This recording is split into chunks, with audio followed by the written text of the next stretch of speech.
Je viens d'entre les dunes de sable du bassin d'Arcachon et de la forêt des Pins des Landes. Je suis montée à Rambouillet il y a à peu près 5 ans et depuis je suis rambolitaine de cœur. J'ai fait un lycée hôtelier, une école de communication. Suite à ça, j'ai monté mon entreprise de relations publiques et de relations presse. À une période où la conjoncture économique n'était pas très favorable et donc à ce moment-là, j'ai décidé de me reconvertir dans la pâtisserie pour m'épanouir un peu plus déjà dans le métier que je faisais et puis pour passer à autre chose. Et donc là, j'ai pris un boulot de serveuse la nuit pour pouvoir en fait me payer un salaire tout en apprenant la pâtisserie pendant la journée.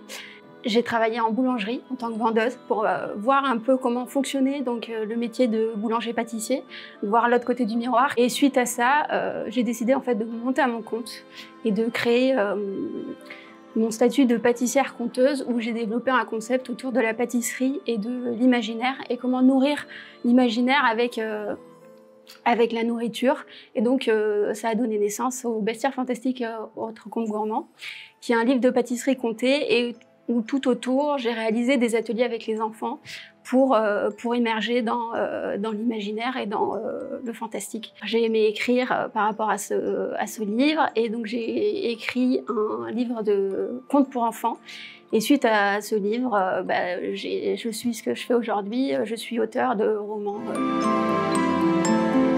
Avant tout, une jolie histoire, mais c'est aussi mon chouchou, ce serait le Mud Cake Monster, qui est un petit monstre qui est sur la couverture de mon livre. D'une, parce que j'adore le chocolat, et de deux, parce que je le trouve à croquer.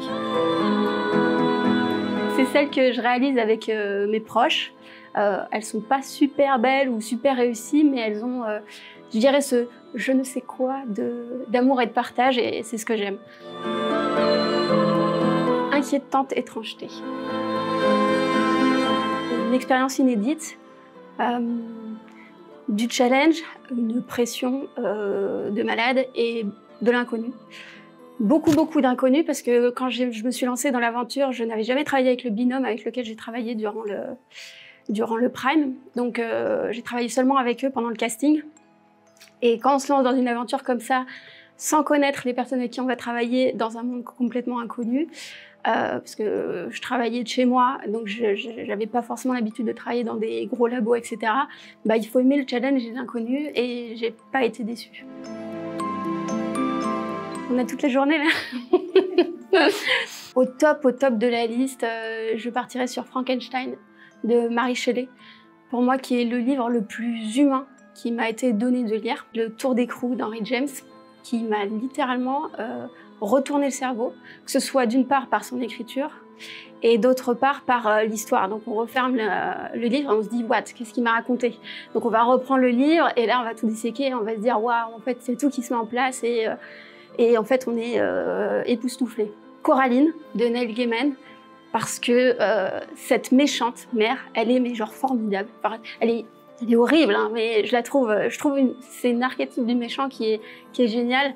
Et cette histoire de boutons qu'on doit coudre à la place des yeux, je trouve ça délicieusement frissonnant en fait. Mary Poppins de Pamela L. Travers, un conte vraiment magico-philosophique qui est sur la magie qu'on perd en grandissant. Et quel drame de grandir. Heureusement, moi ça m'est pas arrivé. Et voilà, je dis merci à Pamela L. Travers.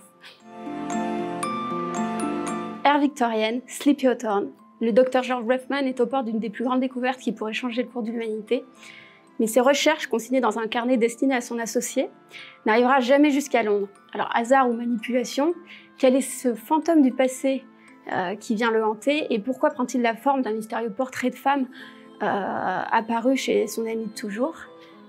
Ces réponses seront données 10 ans plus tard, à bord du Blooming Greenfield, un train fonçant à toute vapeur à destination du 669 Peony Street, un impénétrable manoir. Quand j'ai écrit 669 Peony Street, c'était l'idée de faire un subtil mélange entre la tradition gothique anglaise et un jeu de piste façon Cluedo, qu'on soit un peu dans le ludique et dans le fantastique. Donc si on aime les histoires de manoirs abandonnés, d'enfants maudits, d'étangs hantés, eh bien, je vous invite à monter à bord du Blooming Greenfield. Juste une petite condition, toute descente sera définitive. De l'humain de cette faculté qu'a l'humain à me fasciner et sa duplicité surtout, et de la vie en général, en fait, comment la vie peut être perçue et comment on peut l'aimer et comment on peut l'aborder, et après de ces gens en fait qu'on laisse souvent au second plan et à qui j'avais envie un peu de donner la parole. Actuellement, je travaille sur un roman young adulte autour du métaverse. Donc l'idée, c'est d'aborder la construction de l'identité de l'adolescent dans ce monde ultra connecté. Et en parallèle, je travaille sur un roman gothique autour du marié fantôme pour aborder donc la question de l'amour et qu'est-il vraiment, une passion, une liberté, une obsession ou la possession.